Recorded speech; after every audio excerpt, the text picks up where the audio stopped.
back to Reaper Pro Tips with me, your host, and Disembodied Hands Queen Quindy, Justin, John, and...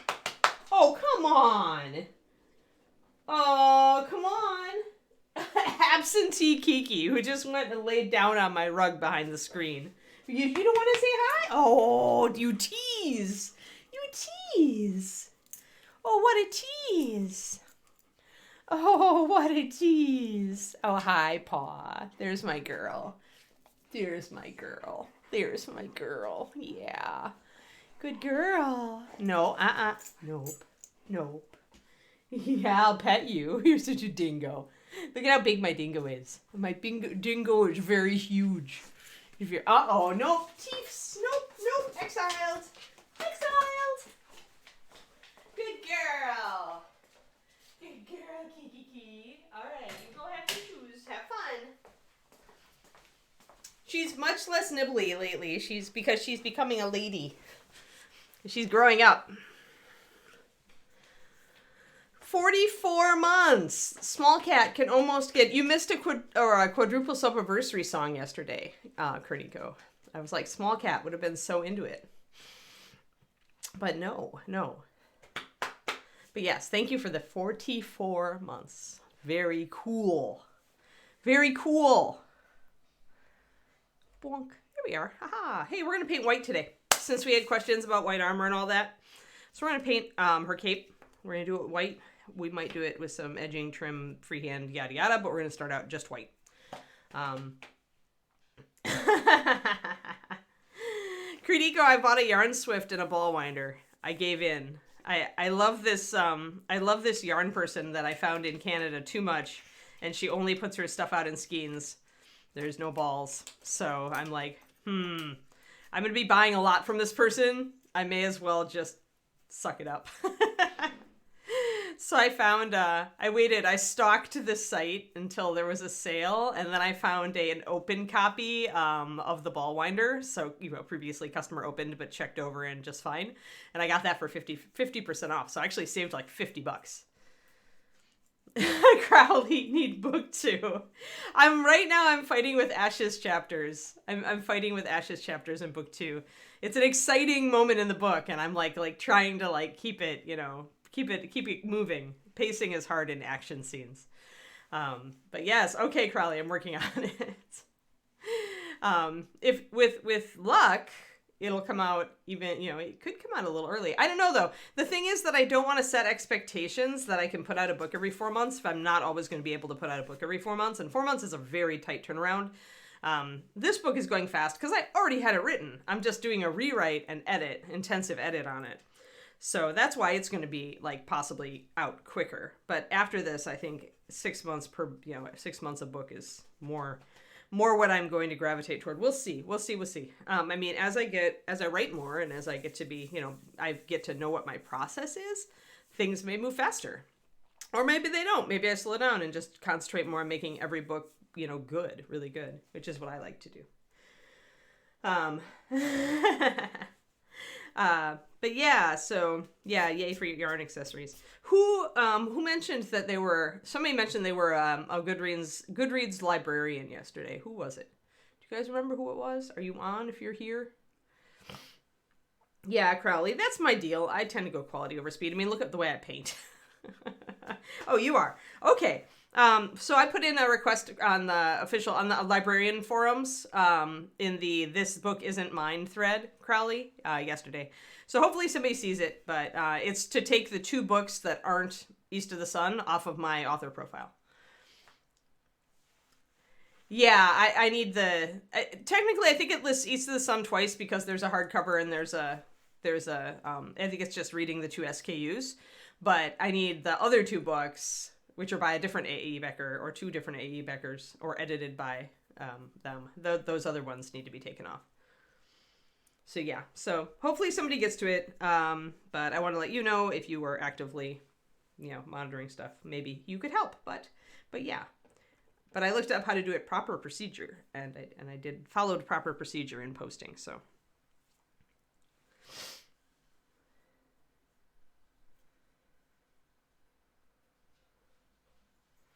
Oh yeah.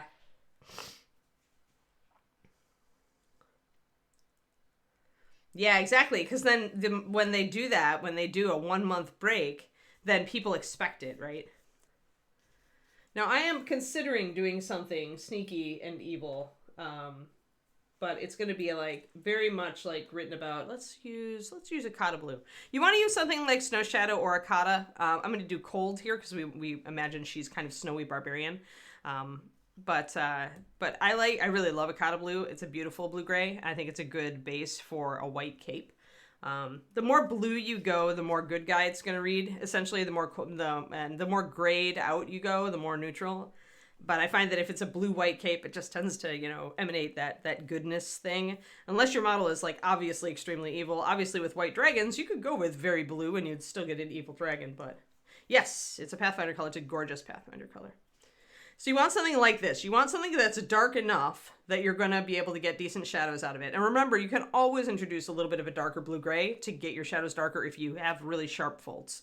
But in general, you don't want to start with that dark gray because you're going to have to fight it when you're layering up your white. Oh, okay, Kodiak. Yes, I hope you will catch up with work quick.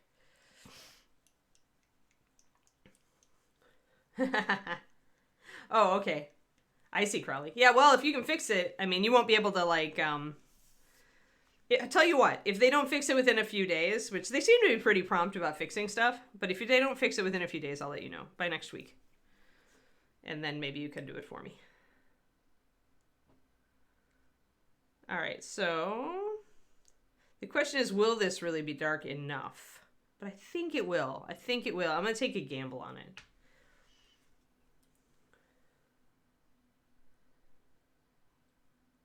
I mean, oh, you want to make it more blue over Snow Shadow? I mean, if you're glazing it, technically you can use almost anything. And the decision process should be how intense do you want the color shift to be?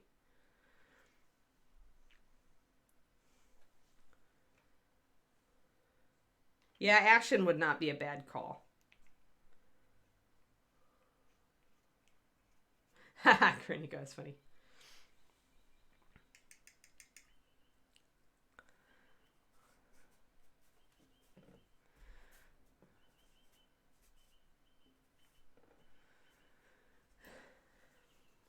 But yeah, so usually I take summers off, like my writing time.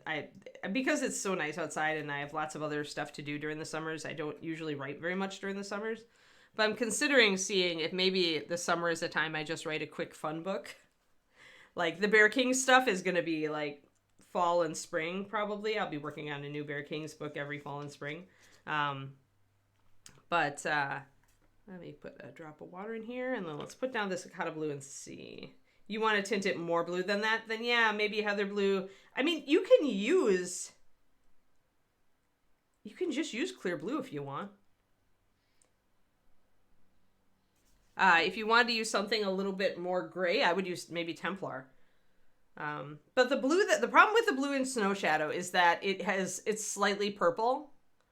Like Snow Shadow has a bit of violet in it. So almost you want to go with something like Rich Indigo. I wouldn't go with Night Sky because it's got too much gray. But Rich Indigo has no black. So if you've got that one, either from when it was an HD color or from the new release in Kickstarter, then maybe do this one. Because it'll give you that touch of violet that Snow Shadow has in it.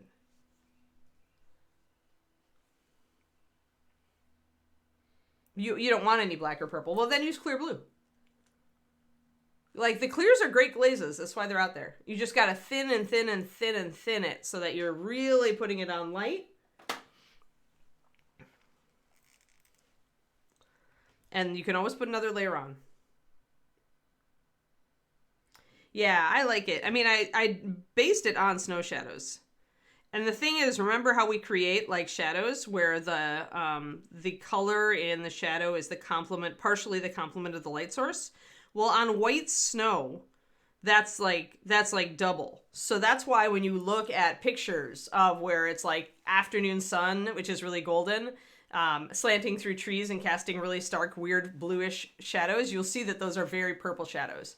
So that's why Snow Shadow has violet in it. You could also, if you're scared that clear blue is just going to be too powerful, you could just do a mixture of Snow Shadow and clear blue and use that to glaze Nara.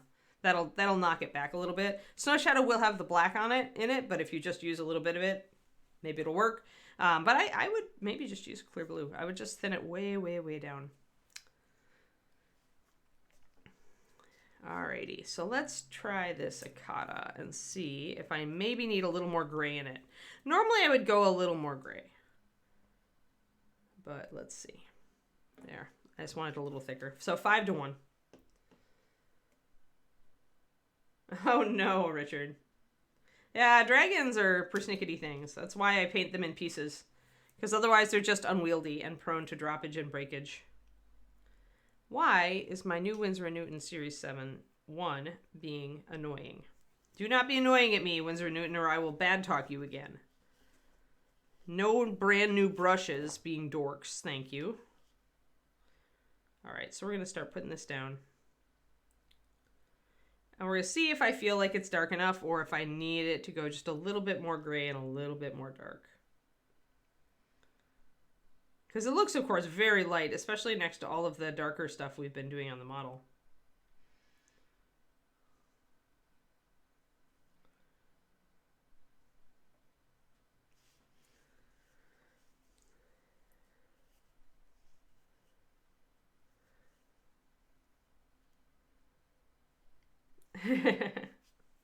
I'm glad, Kernigo. You know what, though? I do need to put just a tiny bit more water in this, I think. It's not self-leveling quite as much as I want. There. Might have to put 2 coats on, but that's okay. I'd rather have it self-level and smooth out when I put it on and put on 2 coats than put on 1 coat that's got brush marks. So that's the decision process here.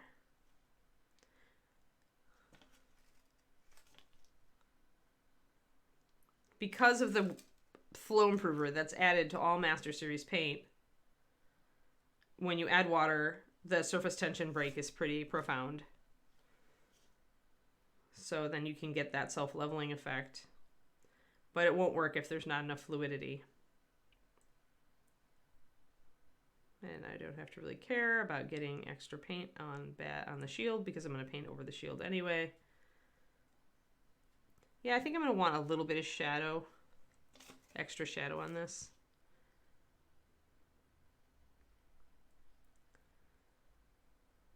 But I think I might just manually shade.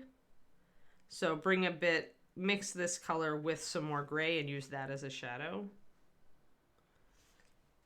This is, as you can see, very light. White dragons are not good flyers.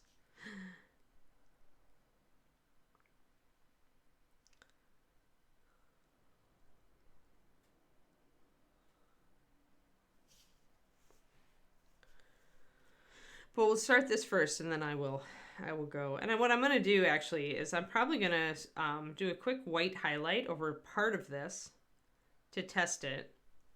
Because it can be deceiving. Especially when you're putting this over something that's like a medium gray, like this, this model.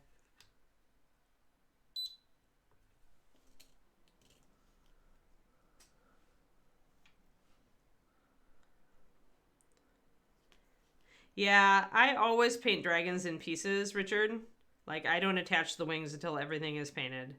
That way, there's minimum of chance of that sort of thing happening. Like, I don't give it the opportunity to break. And the rider's always separate till the end, too. But, you know. It is what it is, right?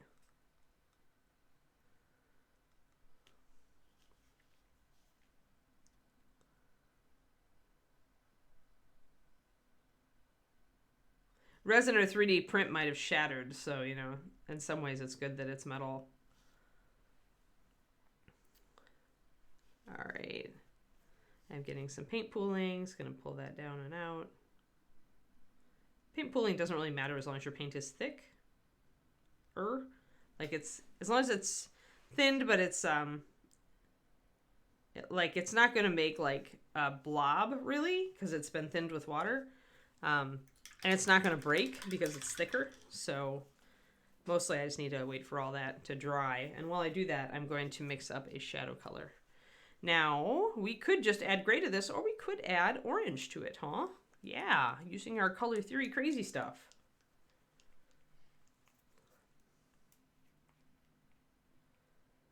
Yep. Yeah, shattering is a lot worse. Shattering is just, well, then it all goes in the garbage and you get a new one. All right, so let's do 3 drops and let's grab an orange. So I'm gonna grab just a little bit of, I think I'm actually gonna grab Volcanic. It's a little bit of a darker orange. It's also got some red in it, so it may shift this a little violet, which I'm okay with. Hello, Splat.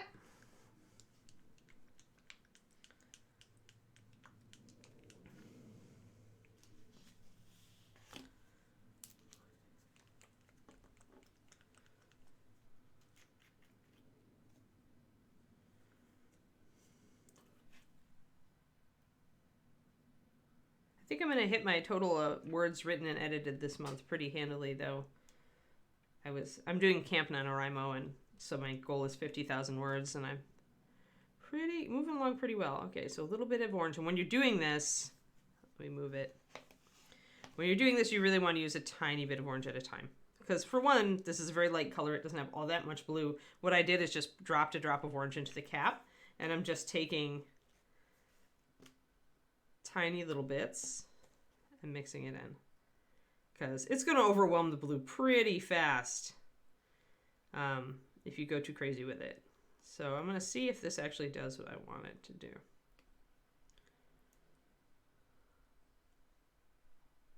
It is graying it out. Sometimes it's hard to figure out what your exact complement is to a given color. Like, it's graying it out if it's taking it a little greener and warmer, and it's not darkening it as much as I want it to. So I may just skip the messing around thing and just go with the gray. Sometimes it makes sense to use a complementary, and sometimes you can just do the shortcut and just use black, or use a liner. The next best thing would be like a brown liner or a dark brown, because the brown, remember, is a muted orange. I'm just going to drop a drop of brown liner in there.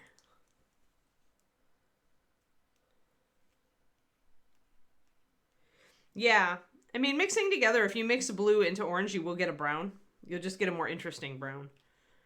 But yeah, here I'm just not getting the shift I want. That's why I'm going slow, because I need to be able to know if I'm just going to lose it. So here, if I mix a little bit of brown in here, now I'm getting the color I want. And I'm still using a complement, but I'm also using black, because of course liner also has black in it. So you could always, you could use something as dark as this as a base coat for white as well. But I'm gonna stick with my base coat, and I'm gonna use this for my shadow color. And the presence of the black means it may dry darker than it looks, so I'm really not gonna take it much darker. I'm gonna take it really to that. But yeah, sometimes it doesn't work as well. Like when you're trying to use yellow to mute purple, you know, because yellow is just lighter, right? And you're just not going to get a darker color with it. So necessarily, if your purple's already dark,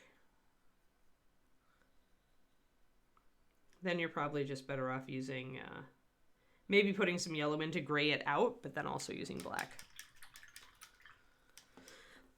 Black is not my favorite muter, as you all know, but if you are intentional about using it, it can work. I used black during the class, the Mark Maslin's class this past weekend, because that's what Mark was doing. So I'm like, I always put my little painter assumptions on hold when I take these classes with other painters, because I want to see how they see it. So I'm gonna do a second coat, but I'm gonna keep my paint a lot thinner. I.e., I'm going to stretch it over the surface more and not let it pool.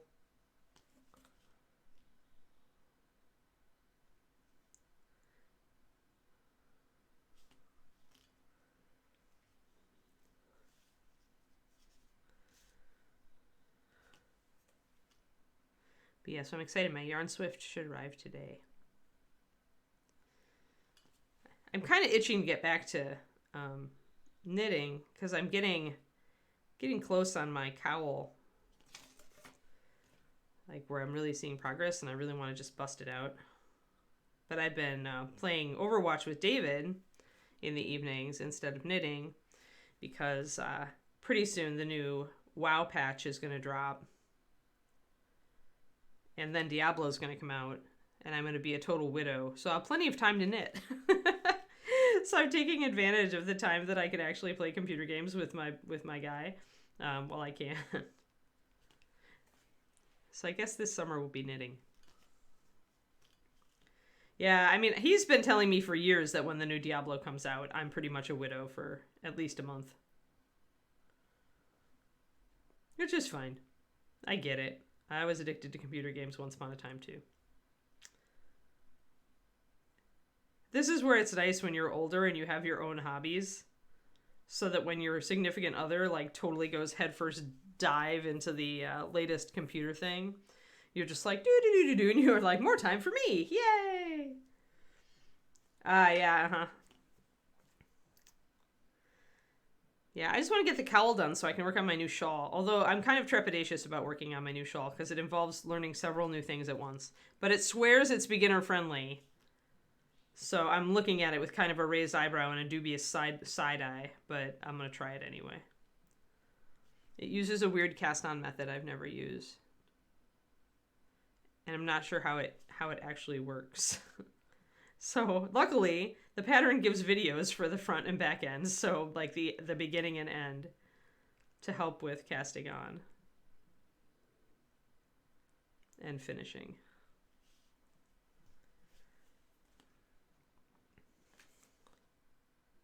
And honestly, this guy just seems to put out patterns for Ravelry a lot. And I bet if I emailed him, he'd answer my questions.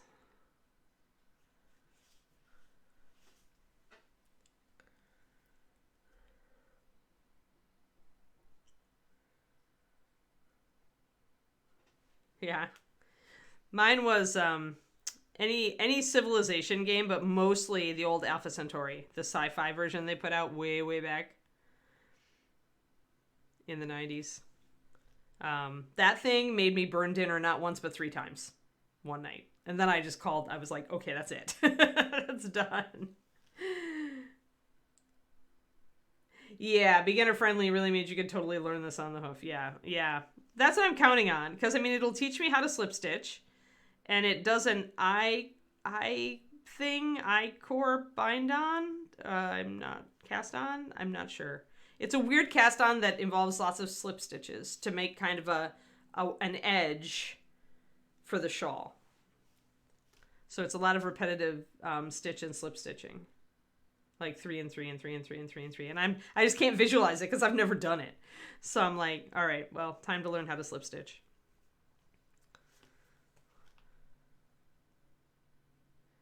But yeah, this is totally, like I said, this gives me a lot of reference for teaching newbies how to paint, because it's like sometimes when somebody describes a technique to you, you're just like, how does that even work? I can't even visualize that. It's a super pretty shawl.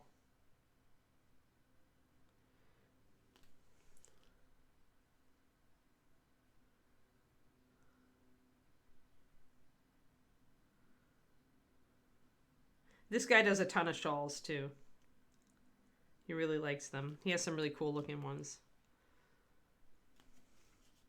And he's the reason I discovered this Canadian yarn maker, because I think he's also Canadian. And he tries to use Canadian yarn companies and producers.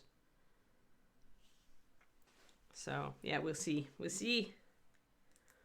I'm excited. I'm excited to start my new thing. And it's going to be, it's really fine yarn because it's a shawl. It's meant to be lightweight. And it's huge, so it's going to take forever. It'll be my summer project, pretty much, if I can figure out how it works. All right, so we've got a nice 2 thin coats onto the model. So we are very, very pale. It looks like we're super close to white already, but we're not. And now I'm going to go and I'm going to block in some shadows. Let me get a smaller brush, though. I want to be able to be more precise.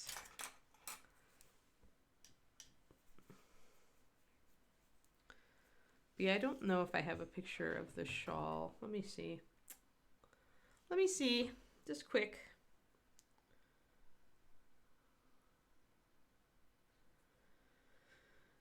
I might have saved it. I might have saved it in my likes or my somethings.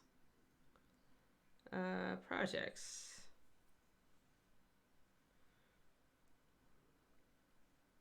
No, I don't know. I don't know how to use it. Maybe I favorited it. Did I favorite it? I favorited a bunch of things. I don't know if I favorite. No, I didn't favorite things that I. Sadly, no love at all.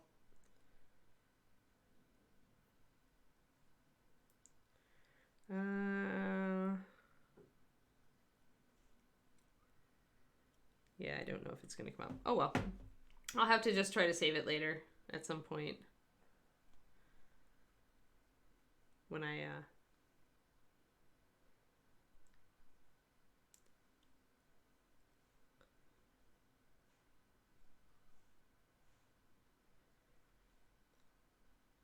There's so many cool shawls out there, though. Oh, okay, there we go. Stephen West. Maybe if I just search his name.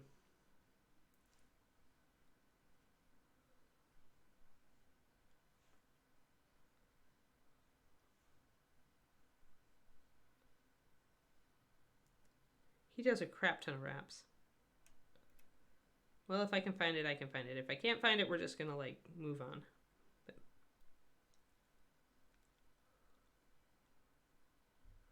But it would be nice if I could find it because he does such beautiful stuff. Like he does stuff like this, where it's really, really pretty. Really, really, really pretty. And I just can't remember the name of the one that I saved, so I was looking for a picture real quick, but no, nothing. Not getting there. Ah, there we go. Actually, I found it. The Eyelet Burst Shawl. Look at that. Isn't that cool? So that's the one. It's like wings. I like it because it's like wings. So that's my summer project. And it's 4 colors of variegated yarn. So I matched this color, but the yarn person was out of these other colors. So I'm actually doing more like hummingbird colors. It's autumn and hummingbird colors. It's really pretty. So I hope it'll turn out really well. So yeah, so that's what I'm going to do.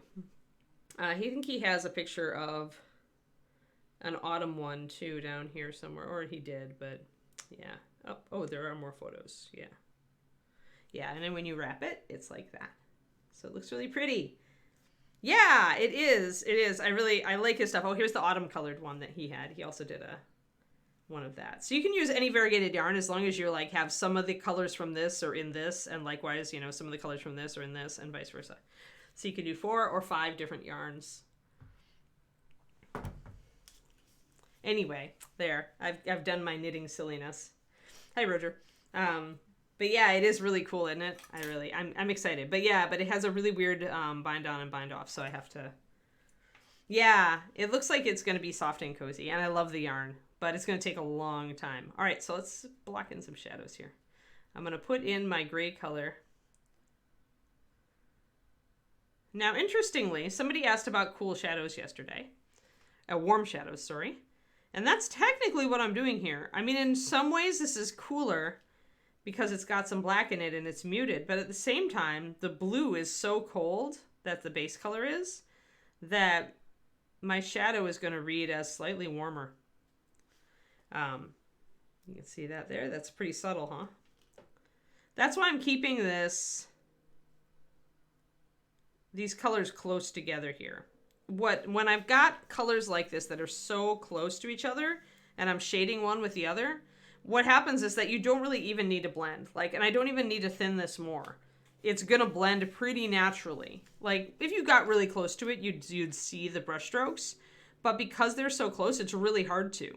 So, although it takes more time sometimes to layer up a shadow that's very, very close to your mid, and it won't work with some colors, but on whites, it can be a very good idea. Because it'll blend in nicely without too much work. And it allows you to kind of control it a bit too, as far as keeping the shadows real lightweight.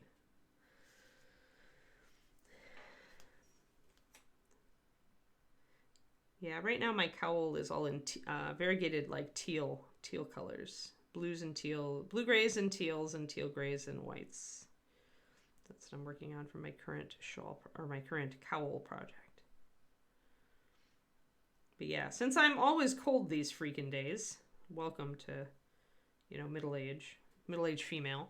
So you can see how it is actually warmer than the surrounds. So it's very interesting. I think I'm going to actually create a slightly darker one than this because I want to line a little bit in this fold. So I'm going to grab a little bit more brown liner. Hey crows, how's it going? But yeah, I love Ravelry. I like looking at all the patterns. Like, so many of them are too difficult for me at this stage of my knitting career, but I really want to be able to knit tops. Like, just like lightweight tops and sweaters and stuff. Like, but that's many, many moons away for me. And wraps are the next best thing for me because I like them, and I like to snuggle up in them. So, all right, we're gonna do a couple of things. We have to remember that we actually used some of the volcanic orange. So I'm actually gonna do 4 drops of Ikata blue with a full drop of the brown liner, and I'm actually gonna give a full drop of the volcanic orange, and I'm gonna see what that does. Ah, bone 6 selections. So there. So that's what we've got. It's going to take it quite dark is my guess. Grabbing my mixing brush. Creates a brown, see? So again, that's a very warm shadow. If I wanted to neutral this out, I would need a stronger blue than Ikata to do it. So I would need to grab a blue that is like Ikata. Like Ikata is a little bit of a warmish blue, so I'm probably going to use cyan. And I'm going to take just a little bit of that. I'm probably going to just do the whole lid thing, which I've done before. Take a little bit in the lid drop and then just slowly add it until you get what you want. Now, blue has a high dispersion rate, though, because it's going to blue out very fast.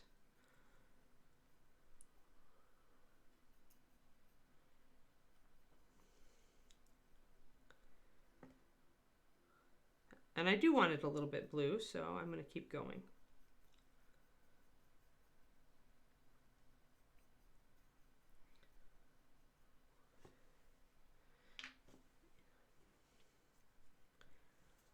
It's a little bit greenish, and for that, I'll try a little bit more of my orange. Technically, I should go away from the orange because and go straight to a red, because that's how you mute it out. But because I'm using these colors and because there is red in here, let's try it. Probably just move it more toward brown. But it's probably, the problem is I've got too much yellow in here and not enough red. So yeah, let's do that. Let's grab it. So whenever you see something going a little greenish, grab a red. Where is my clear? There it is.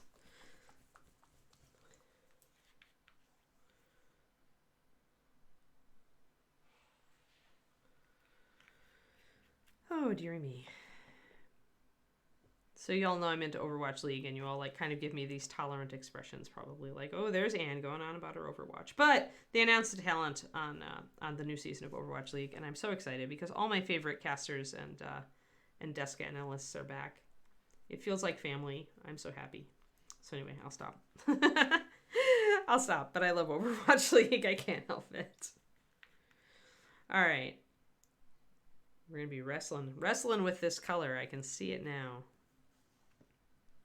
Could have used a magenta as well if I wanted to go a little colder.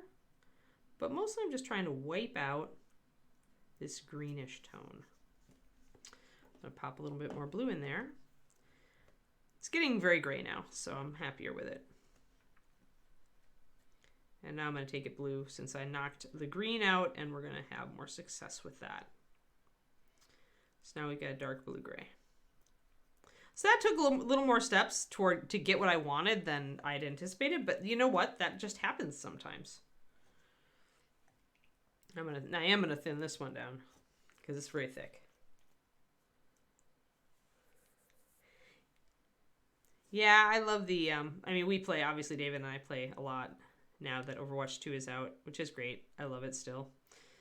I've even been playing DPS. Because sometimes I just want to click heads, folks. Sometimes at the end of the day, all you want to do is click heads. And when you whip out the pistol as mercy, people give you the side eye. So. So instead I've been playing Soldier, who is my favorite DPS.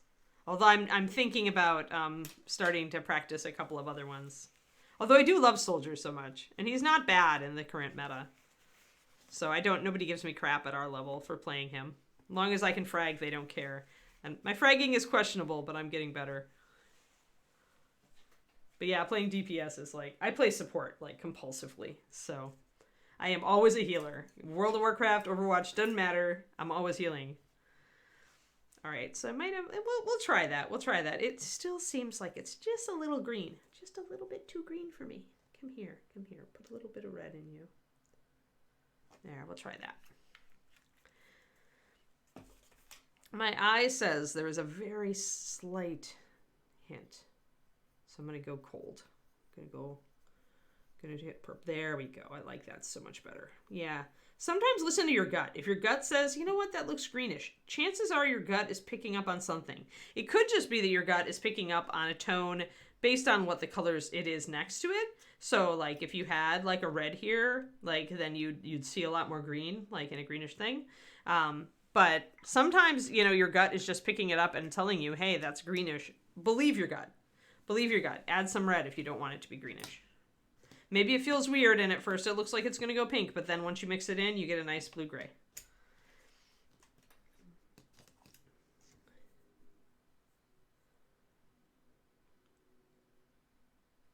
Yep. Never really changes, just charges you for a graphics update. Yes, just so it can stay pretty.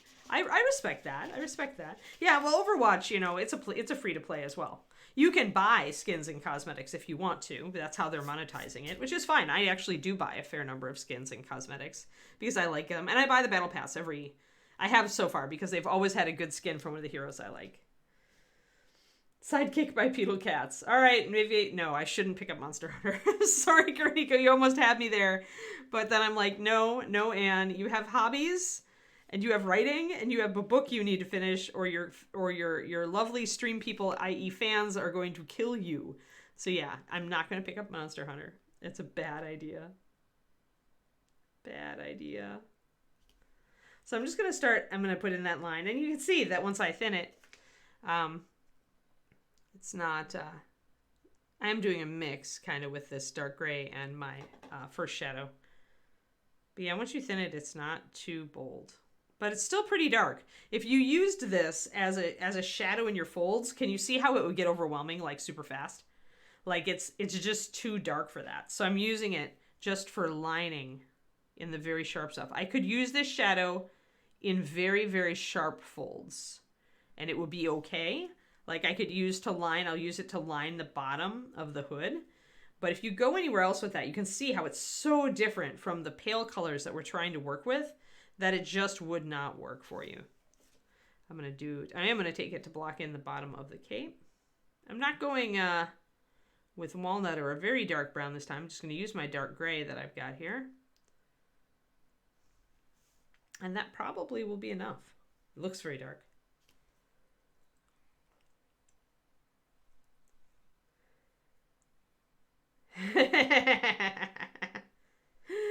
That's the worst time sync ever. Yeah, no misery. No misery, please. Although that is one of my favorite Stephen King books. And he certainly had some stalker fans. King still has likely. That's what extreme fame, like I bet J.K. Rowling has to worry about this crap too. The stalker stuff. Like there are people out there that are just irrational. It's scary.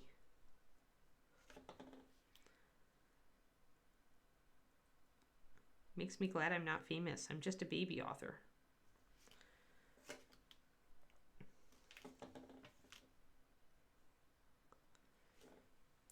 So it's going to be white, Roger. But we started with a very pale blue, Akata blue from Pathfinder. And now I'm using the gray that I just mixed to bring in my lining, and I was using a slightly, a very, very soft gray to add in some more subtle. I don't know, you might need to fight with Turgeon on that one, Zachariah.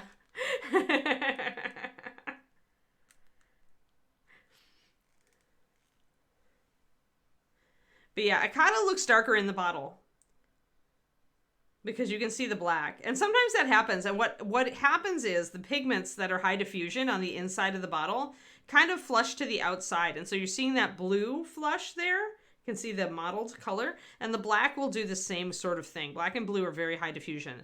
And so essentially that's making this color look darker in the bottle than it actually is, even with the bottle being foggy white.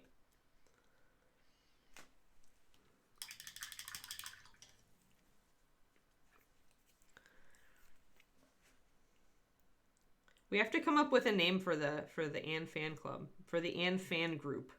And it can't just be the Anne clan. As much as I like the Anne clan, but I don't think it's like good. Like that was more streamy, and I feel like it's not a bookie kind of thing. So I don't know. Maybe I'm wrong. Maybe everybody will want to be called the Anne clan, but I kind of want it more like book oriented. I haven't decided yet. It'll find itself. People will start identifying themselves with a particular thing. So a little lining there just to bring that hood out. Then I'm going to grab my real subtle shadow. Now I still have a little bit of that darker shadow on my brush right now, and that's okay because I'm going to be working from the hood here down. So if I get a little darker here, like here at the top, I'm going to put in a shadow. I am going to mix in just a tiny bit of my darker gray, just to make my shadow a little bit more visible. And I want a slight shadow right under that hood. But notice I'm being real lightweight with this. Real lightweight with shadows. Because once I start putting white on here, all the darker gray starts to look really dark. You'd be shocked. So I'm just trying to be real beautiful and subtle and nice. Ah, nice sophistic. Nice. Ah, cool. Yeah, remember, more paint and water. You don't have to use a ton. You can use as little as 4 drops of paint and 2 drops of water. That's about the minimum, I would say. Like 5 or 6 drops of fluid is the minimum, but you're still going to notice that it starts to dry pretty quick. If you can go up to like 7 or 8, like if I go to 6 drops and 3 or 6 drops and 2, if I'm doing a base coat color, I don't know, if I do a base coat where I'm 4 to 1, it's pretty okay. It doesn't dry super fast. But you want to be kind of somewhere in that 5 to 10 drops range in your palette. And I'm going to start building out a little bit of a shadow here. Just coming out from there just to blend that line in.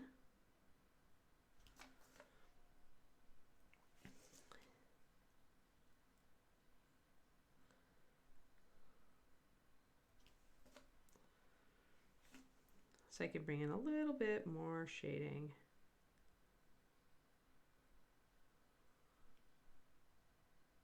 And one thing I can do to like make this show more is I can actually bring in something white so we can see that it is blue and gray.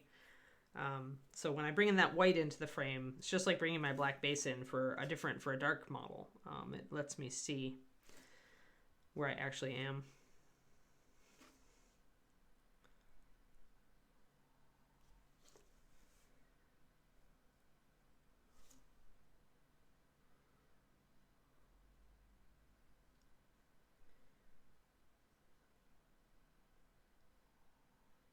But yeah, so I definitely do shadows first, and I try to make them pretty gentle.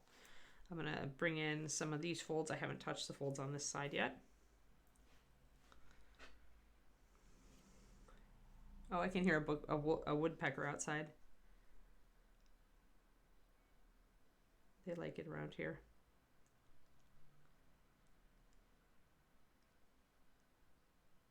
It's supposed to get up to 70 here today, guys. And then it's supposed to be 75 all weekend. I'm like so happy. I'm so psyched. I can't wait. I've been waiting for this weather. It feels like forever. Bringing in the darker gray down here on the bottom. The Scottish Cat Benevolence Society, the SCBS.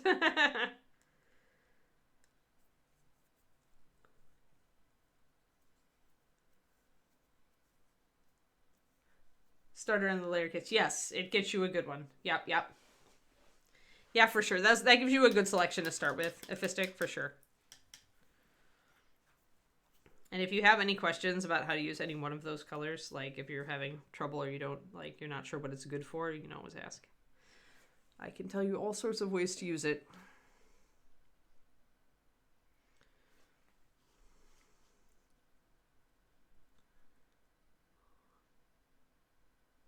Putting in some shadows. So you can see that gray actually shows up. It's a pretty soft shadow, but I like that. I'm going to actually put a little bit more water in it. I feel like I want just a little bit more water.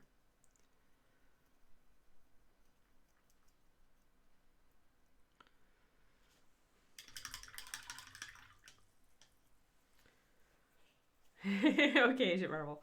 It's no hurry, right? There are very few of us. There are very few of us in the clan of Anne fans right now, so.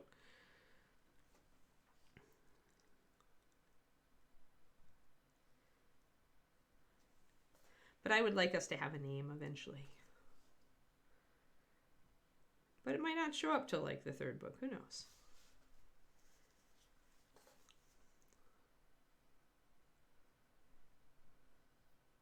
But yeah, like, George R.R. Martin's fan club is called the Brotherhood Without Borders from his books. Stuff like that. I don't know. We'll think about it. Maybe there may not be an obvious answer.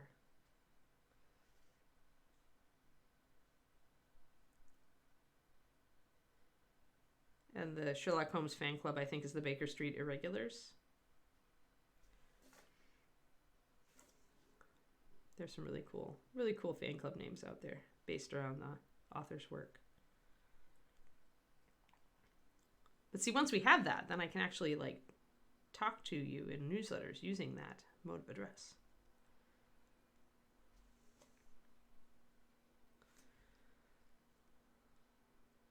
We will see.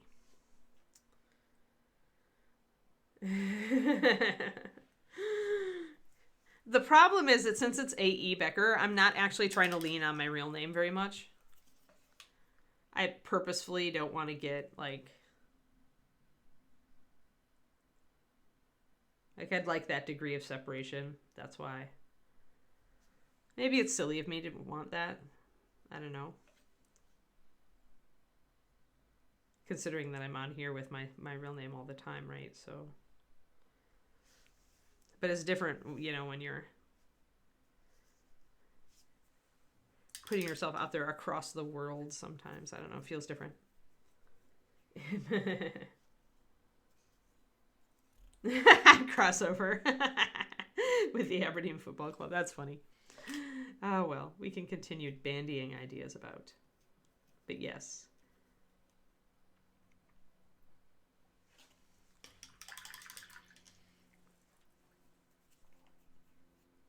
Yeah, consistent branding, right? It is. It's a branding thing.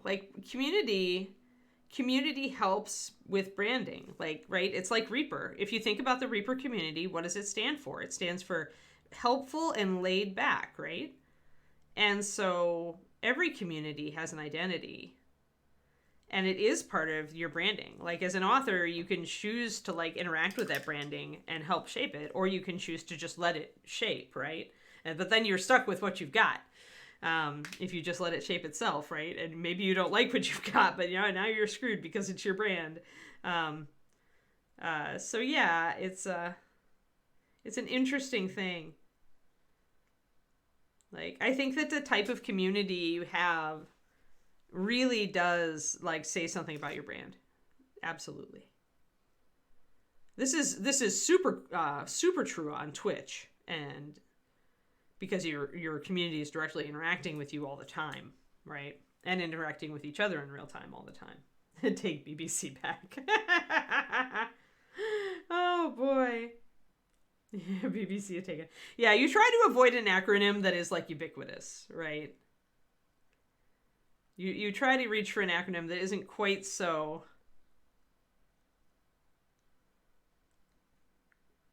known to be something else. So I'm just building up my grays. Just building up my grays. A little more, a little more, a little more. We're keeping everything down here pretty blue, though. I may eventually put a very light... I guess I'll just put a very light. I'm going to actually move some of my gray to a new well, and I'm going to thin it even more so that I can get a very, very lightweight effect. The biggest problem with painting white is that people make their shadows too dark and too big. That's true. And BBC, like, doesn't BBC still do Bake Off? Like, we need our Bake Off. So I'm going to just very gently bring in some gray. And I'm not worried about using a vertical stroke on long folds with this. Normally I am, but because my color is so very close, it really doesn't matter. I'll be able to easily trim up these sides and remove any lines when I start doing my white. Yeah, and Doctor Who. You can't get rid of the bigots. You can't get... There are people everywhere with opinions. You cannot get rid of them. It's reality. It's people. You cannot change other people. You can only change your reaction to them.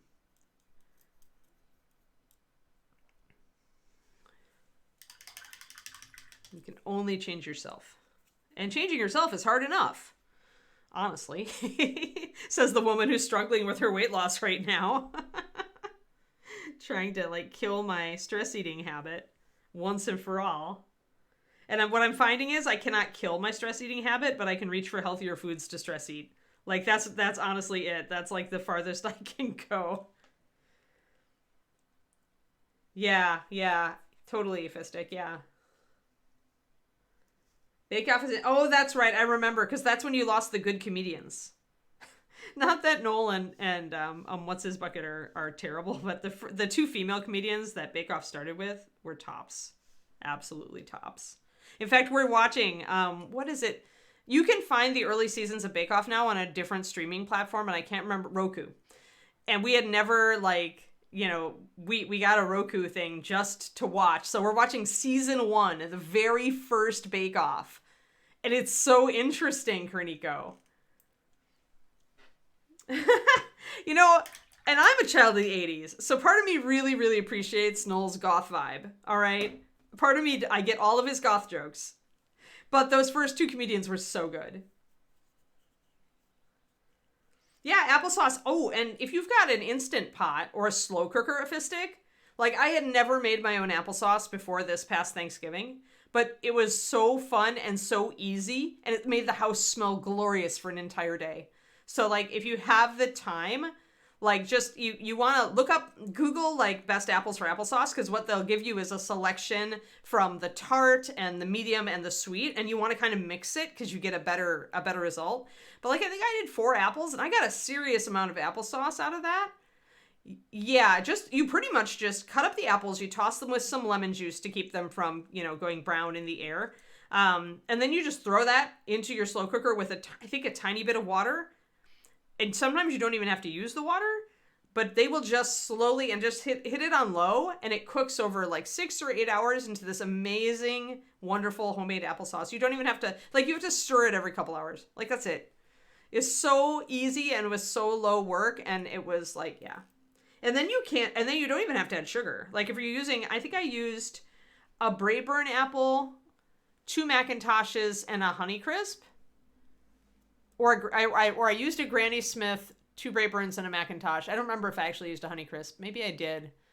But some of them will just break down faster. The Granny Smith isn't one that was recommended, but I couldn't find any other tart apples of the kind that they were recommending at that time of year. But yeah, you just, like... And eventually they will all disintegrate. But yeah, homemade applesauce, like, serious. And you don't even add sugar to it. Like, it's really good without sugar, so you can control your calories that way too. So that makes it an even healthier snack. Anyway, I just had to recommend because, like, I think I added a little bit of cinnamon to mine, but otherwise it was just like brilliant. It was just brilliant straight up. So easy. Hands off, so easy. Would do again in an instant. I made it because I made latkes, because David's family, his dad anyway, is Jewish. And so latkes are traditional potato pancakes. And one of you usually eat them with sour cream and with applesauce. And so I was like, well, why don't I just make my own applesauce?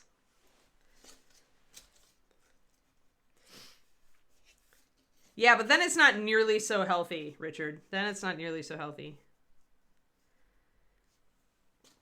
The nice thing about applesauce is you keep a lot of the moisture content. So you're definitely eating a higher concentration of calories than eating an apple.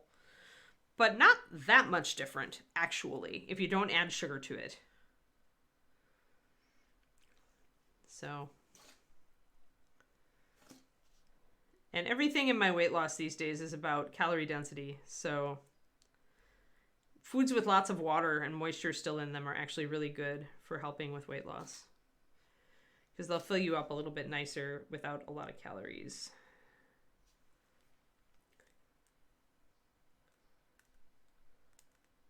Oh yeah, potato pancakes, definitely. You're craving that. Yeah. I tried both. I like sour cream. I have a bit of a dairy intolerance, so I can't eat much of it. But I do like sour cream, and so I tried both on my latkes. They were easy to make. Like, I actually got my food processor out for the first time in a year to shred the potatoes and onions. And it was surprisingly easy. And then I fried them in my... actually used my Dutch oven just because my Le Creuset, because that was the best fry pan I had for them. I didn't want splatters. But yeah, they were tasty. There's a really good recipe for them on my New York Times cooking blog app thing. All right, so I think we might be in a good place. I think I'm going to shade, if you can see it, like there's just a lot of highlight up here, and then there's a lot of shadow on the sides down here. I think I'm going to paint it in a little bit more. I don't think so, because I don't think apple skins like really die like that. You just end up with that texture in there, Twisted Oma, so I don't think I would do it unless you really like it.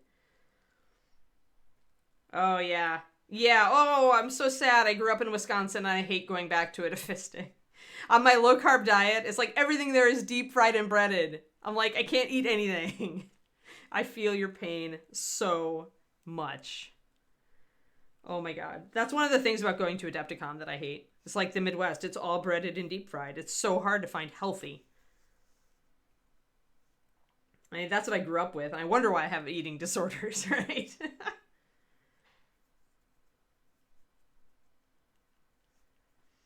Oh. Oh, see, yeah, Sandy was actually pretty okay. Like, I wondered why she went. Hold on, are they going to add somebody new? New presenter incoming. Matt is gone, but Noel remains. Yes, he is an Eldritch Vampire. This is absolutely sure. So yeah, it'll be interesting to have somebody to bounce off Noel. I hope they have somebody spunky. It would be good to have some really dry humor.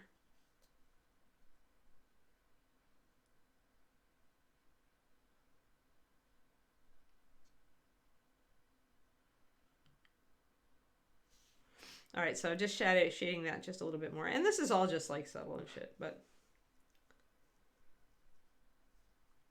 yeah, but it's not good for me anymore. Like, it'll definitely upset my guts if I do too much of it. So with the deep fried and all that, I still let myself have like very small treat. Like every once in a while I'll have a treat thing that's like deep fried breaded, but I try to control it a bit because I'm also gluten-free.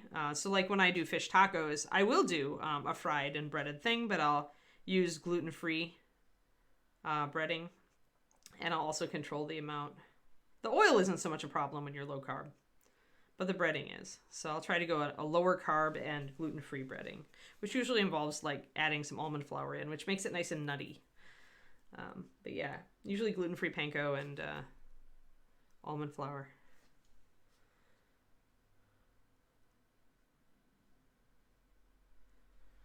Alrighty. So let's try to put some white on this and see how it looks. Allison Hammond. All right, cool. I'll tell David we're heading for a new presenter. He'll be excited. I haven't tried that yet, Twisted Oma. The last time I usually have my fish tacos are a summer food for me. And I got the air fryer, I think, last fall. So I haven't tried my fish tacos in there yet. I don't know if it's going to work because when you do the gluten-free breading, it can be very hard to get, even in the air fryer, it can be hard to get that to brown evenly. So I may have to still pan fry it. Hey, Polly. But yeah, I have a shallow fry pan that I use for scallops and stuff that I also use for my fish tacos when I do them. The problem with the fish tacos is just you have to fry a batch, eat them, and then fry the next batch because you want them super fresh because that's when they're super awesome. I was thinking also about doing some shrimp tacos this year. Now that there are like low carb tortillas that actually like taste decent, and I'm like, oh, it's on. And they're really low calorie. I'm like, somebody heard my prayer and now I can have tacos again. All right, so we're going to start out with our white. We're going to do 4 drops. So we're doing a painting white today, guys, for those who came in late. We started with a really pale blue, Akata blue, which has a bit of gray in it. Akata blue from Pathfinder, which is a very pretty blue. And then I mixed some shadows for it, adding some orange and some brown liner. So complementary color plus a bit of black. And there's the darker shadow. The darker shadow is only ever for lining because you can't go this dark when you're painting white. It looks absolutely wrong. It will take your white and make it look like something else. You want to start pretty early. The single thing that I think is like absolutely amazing in air fryers is salmon. Because you just lightly rub the skin of the salmon with like olive oil and do your seasoning of choice, and or just do it and add your seasoning at the table.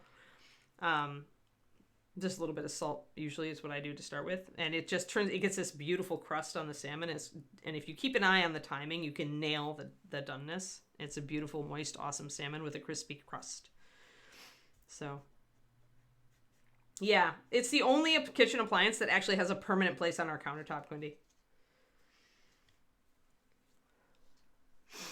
Alrighty, so we've got some nice gray shadows, and now we're going to get our white. I'm going to start with a...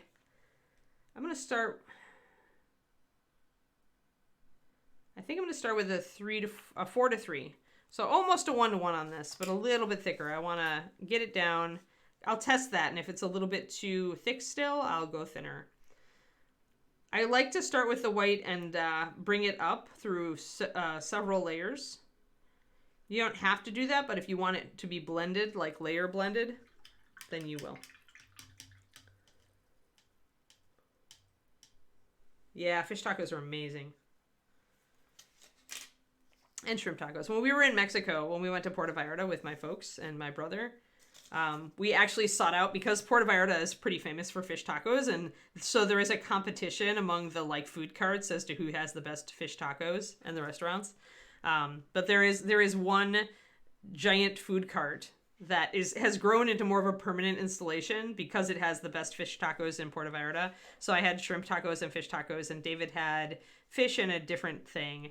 And we agreed that it was amazing fish tacos.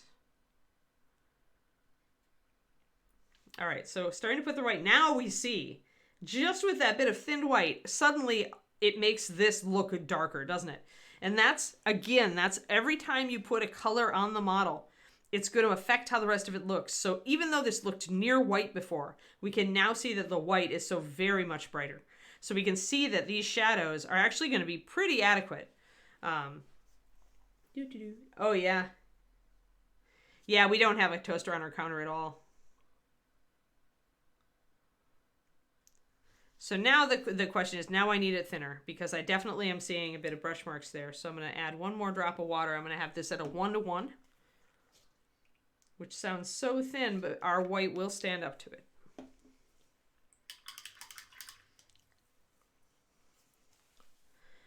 yeah, we have very little counter space in this house, because there's a lot of cabinets, which is great because we needed the storage, but that means that there is not a ton of counter space. So David's espresso machine actually lives on the bar at the far end of the kitchen. So that's the other appliance that has a place because he uses it every day.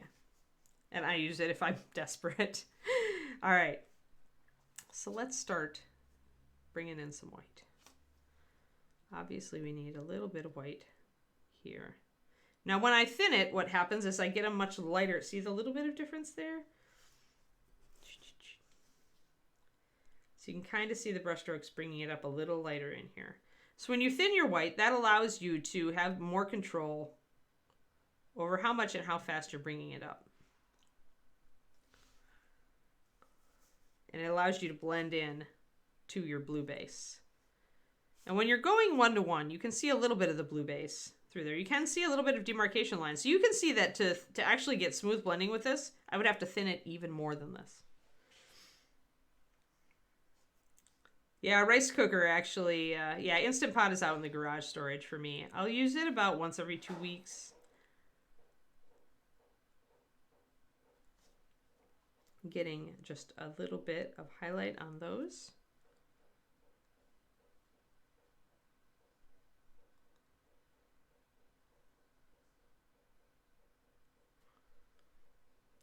Oh, I'm trying to blend over that edge. And I can slowly start blending that in.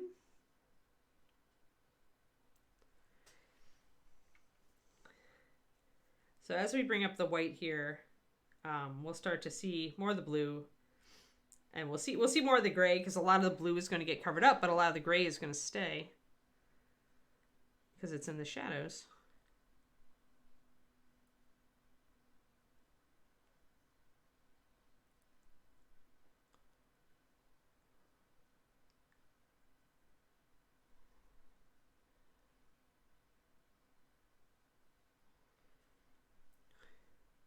Gonna get a little bit down here at the tip just to make it stand out because it kind of levels out and sits on the back there.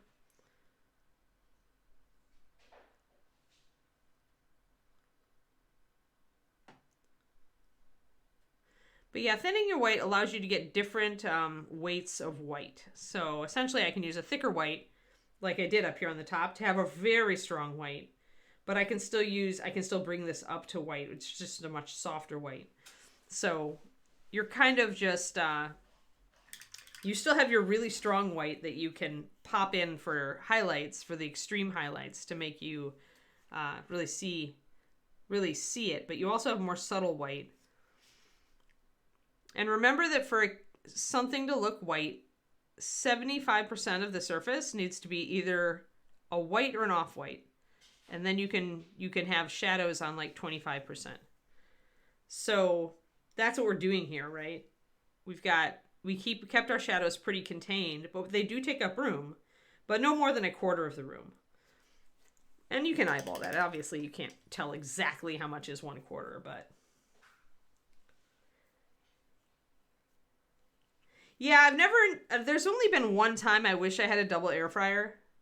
But we also have a convection oven, and so essentially I just swapped to doing one thing in the convection oven because it's just a big air fryer. It just takes a little longer, so I have to plan. Okay, so on these folds, I will start having my brush stroke in the correct direction, which is crossways. The reason you do a stroke across the big long fold is that if you do an up and down stroke, you're gonna see that the brush strokes, like the lines, very easily. Because your eye is looking for patterns as a human. And so if you see a long vertical thing with long vertical brush strokes, the brush strokes are going to stand out much more and you're going to notice them. Whereas if you go across the grain, you are going contradictory to pattern. And so your eye will tend to fudge over it. Especially when your paint is thin enough that it's really hard to see the pattern anyway. So when you are highlighting, you start with your brush tip pointed toward the shadow, and you pull up to the middle of the fold. Usually when you pull up your brush is going to deposit just a little bit stronger pigment and paint, And that's how you do it, essentially. You start your brush stroke and it's really not depositing too much. And then when you pull back and you lift up, a little puddle gets left, and that's the layering brush stroke. And the puddle can be pretty micro.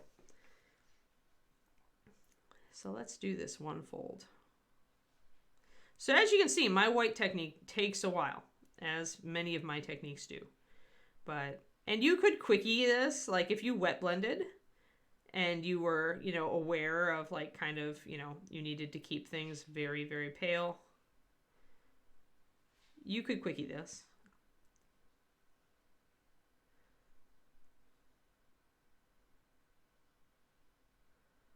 The basic principle is still going to be that everything's got to be, that the majority of the surface needs to be,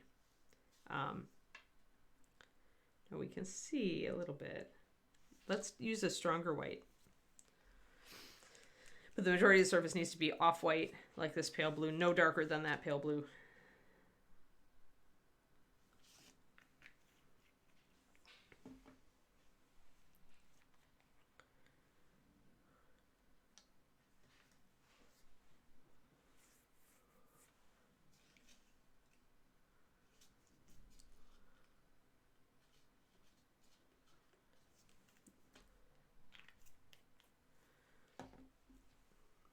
Yeah, having a convection oven lets me do air fryer salmon and do the Brussels sprouts in the oven, but still have them turn out well.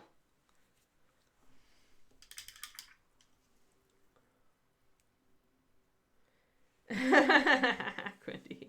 Yeah, but it's so much fun to reorganize a kitchen. I can totally get how you would, how that would make you happy.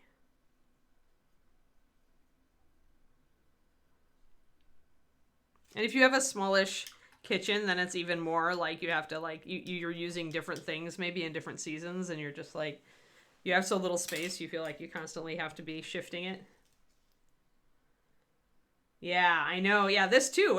This house was built in 1953.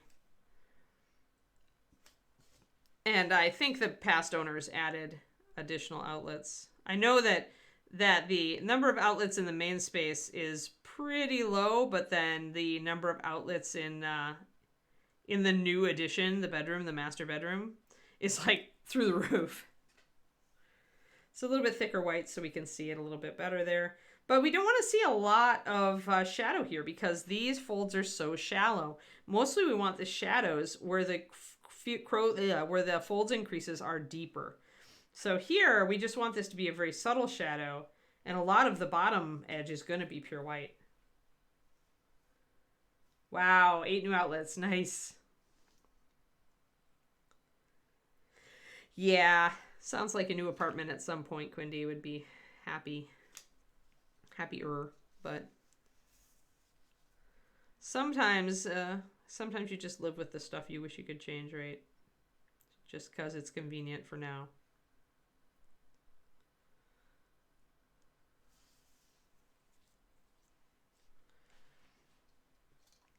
I'm not a fan of tiny kitchens because I do like to cook.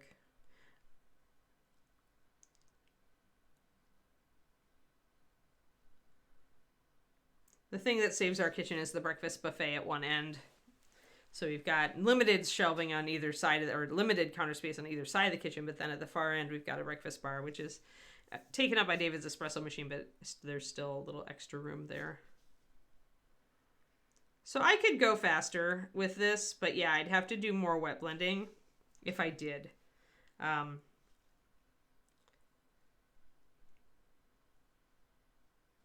Whereas every once in a while, I just like to do the layering.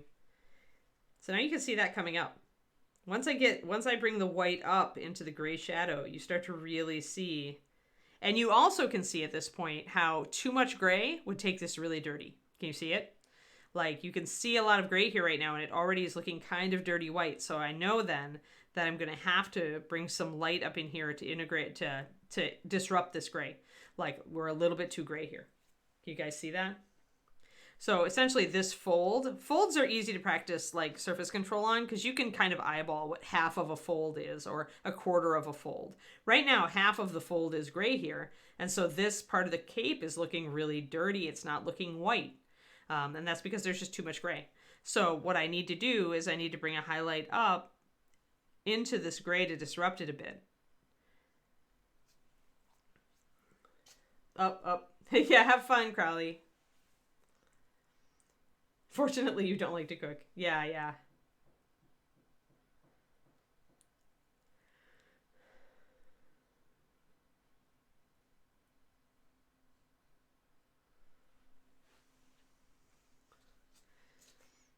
Yeah, well, that'll have to be a project for the future then, huh? Twisted Oma. That's cool though. I mean, it's really cool that you got at least part of your house redone. I mean, remodel's nice. If I had my choice, the one thing I would do, other than add air conditioning, is I would put a skylight in the kitchen. The lighting in the kitchen, it leaves a bit to be desired.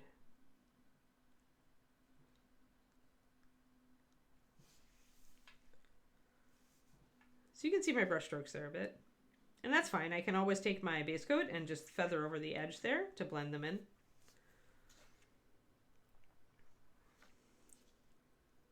I can actually see my lines a lot more in person than you can see on the stream.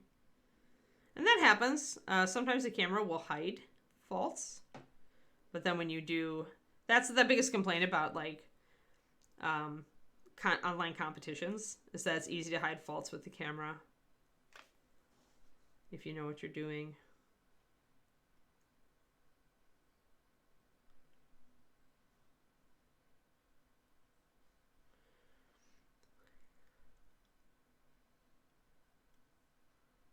But yeah, as I take my thinned white and I put a new layer on, then you start to see it more and more.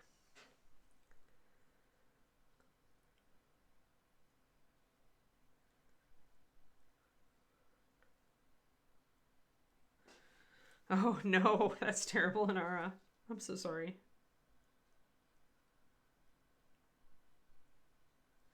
So I just put a little bit of a stipple line down this little tiny fold here. And if it gets too much, like I said, I can always bring my Akata blue back in.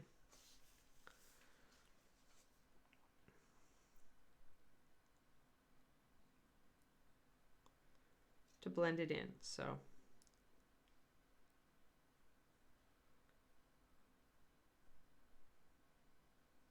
And I can always bring my gray back in. Like, you're never, like, stuck.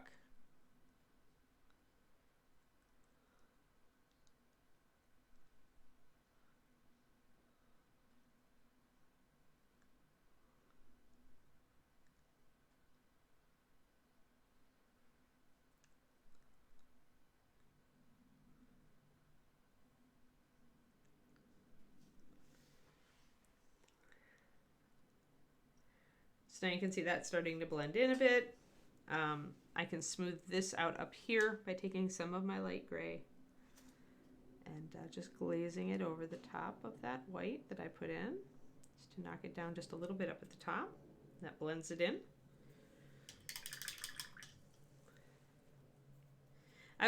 That was my last night's lesson with Noom. Plates used to be 9 inches back in the 90s, as recently as the 90s. And then they've gone up 2 inches like every decade. So now they're at like 13 inches. And it's ridiculous because it makes us eat more.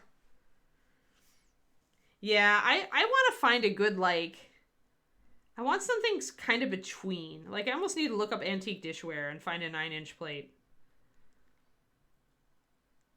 Because I don't want something as small as the little plates. When I eat a salad, it's big enough for a big plate, actually. But yeah, salad plates are dinner plate size now, exactly.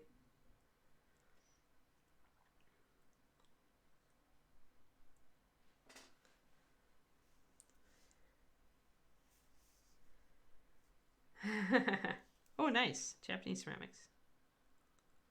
Do they have more, like, better plate sizes? So I'm going to take my thin down white and I'm going to bring a little bit up into this fold so that we can lighten it and make the cape look more white.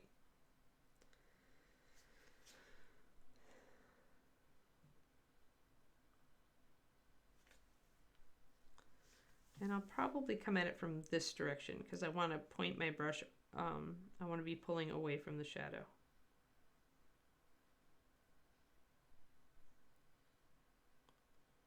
And even a little bit should count for a lot here.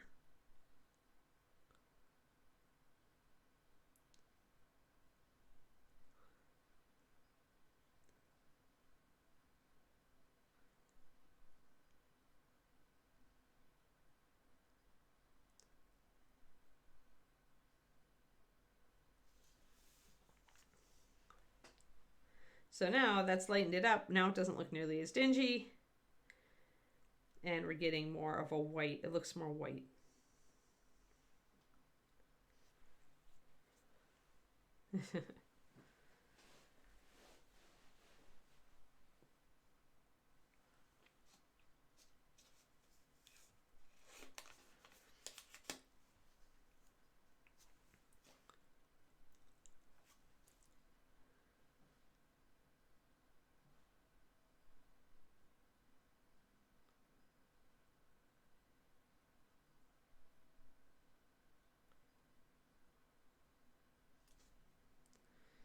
Alrighty, we're getting there. We're getting there.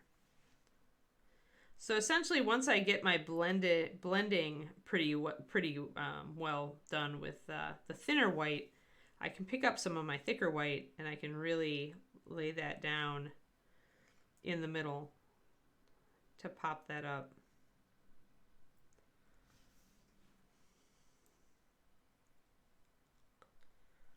It's more evident in actuality.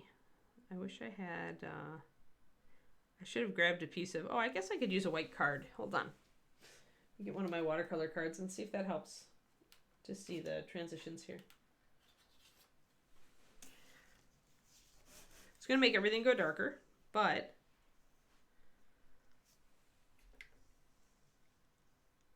so yeah, now you can see that's the thicker white. And you can see also all my brush strokes. And going across again, I can glaze at the end to take this up, and I could glaze with white to do it.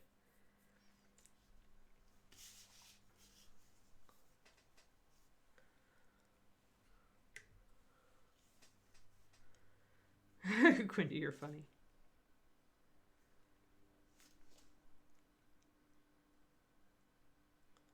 So let's do that. Let's do a glaze. White is an interesting color to glaze with, and it can be very fraught with peril. Because its opacity means that it is more prone to showing like brush marks if you mess with it too much. So to do a white glaze or a pale glaze, you're fighting that white opacity. On the plus side, that opacity means that the glaze is going to act better as a blending tool than, you know, some others because the filter is stronger. Yeah, there's white and then there's Reaper Pure White. So I can glaze with the Reaper Pure White. Yeah, and other whites may get weird. I don't guarantee. Kids, don't try this at home. Kids, don't try this without Reaper White. All right, let's grab a drop of white and 3 drops of water, maybe even 4. 1 big blob of white.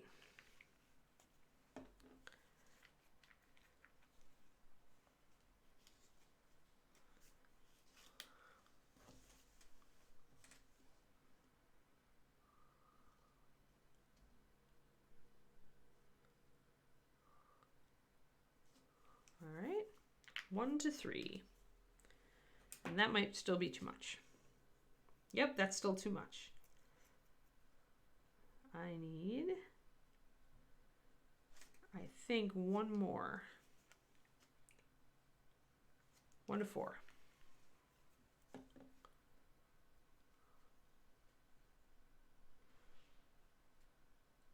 Nice. So the paint will be broken at this point. Too much water. That's fine. We're going to grab a big brush. I'm going to grab my brand new number 2 Winsor & Newton that I just purchased. It's a gigantic gigantic brush. But it means I can cover all this area really fast, and it's got a good tip, so I can control it.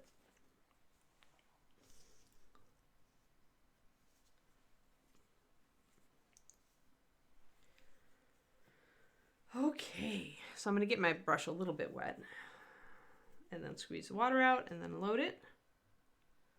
And then I'm going to just hit it. And I'm pretty much pulling the white off as soon as I put it down. But I am going to come back and wick off any excess. I'm going to kind of look at it in the light. I'm going to, because it's white, it's so important to try to either hit blobs when they're wet so that you can pull them off. The minute everything starts to dry, any additional fluid that you try to wick off has to be wicked off from the edges, or you will leave brush marks. Because white is just prone to that. I think I'm okay. And that has taken up, notice how hard that hit. This is a 1 to 4, and notice how strong that still is. It has taken our gray much paler compared to where you can see it here. It's taken it up a level, see? So, but then it also has blended in my brush strokes a lot.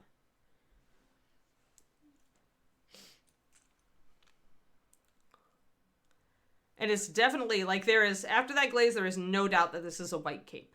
And you can still see the folds, even though my shadows are really subtle.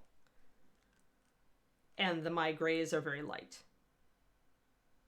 But it's definitely white. It's not gray. It's not blue. You know, once I get these little side panels painted in, it'll definitely look white. So yeah. That is what you're doing it. That is it. That is what we're aiming for here. So it is not a fast process necessarily, but... Or imagine fighting and all the blood getting all over it. Like, why would you ever wear a white cloak?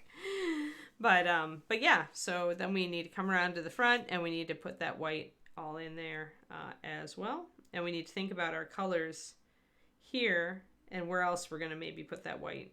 And the funny thing is how dark it's going to make our steel look, right? To have that white cloak. That's the funny thing.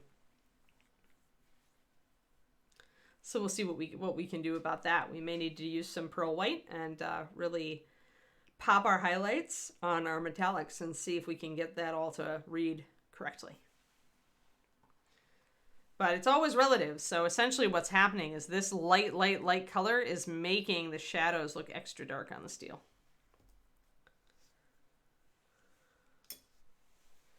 And there we go. Oh, hey, we're back to spell effect due tomorrow. And green stuff. Let me get them. Get our projects, our sculpting projects. Yeah. Ooh, boy, that's a long reach. So tomorrow we are back on Dude and Dudette. We are working on getting our nice gravestone graveyard slabs laid in on our little necromancer.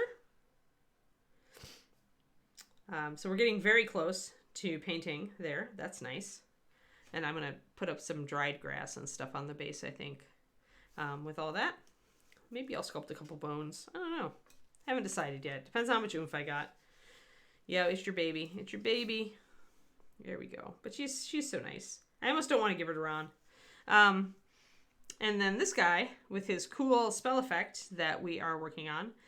Now is kind of the moment where I need to probably paint the spell effect before I put the first load of water effects on it. And I picked up a new thing, water gel effects from AK, which is a little bit goopier than the water effects from Woodland Scenics. So I think I'm probably going to end up using Woodland Scenics anyway, but I wanted to get... since I was at the store, they have AK at the game castle where the seminar was last weekend. So I decided to pick up some new water stuff. Ron better treat her like a proper lady. Yeah, well, I'll be a ReaperCon this year, so I can threaten him with dire doom and destruction. He should, like, the more I think about it, Ron should comp my hotel room to ReaperCon anyway, because I bring him, like, 6 models. That's at least $600 worth of work at the old rate, and probably close to $1,000 of work at the current going rate.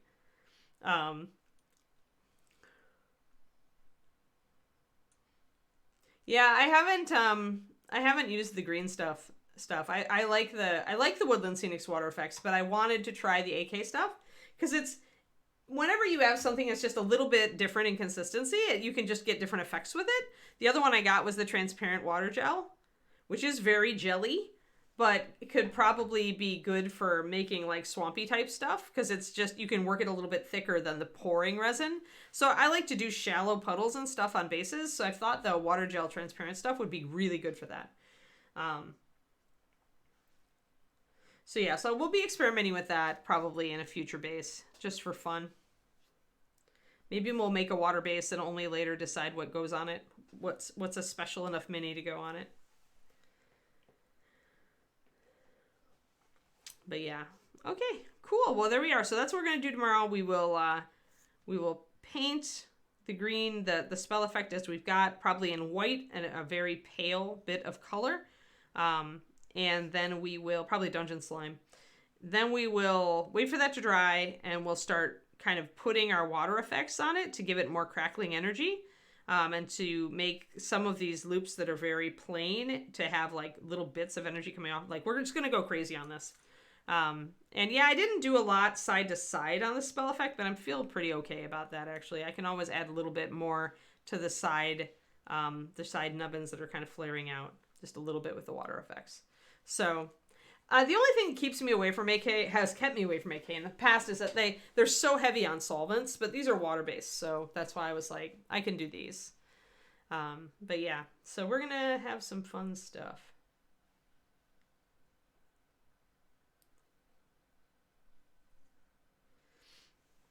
Alrighty.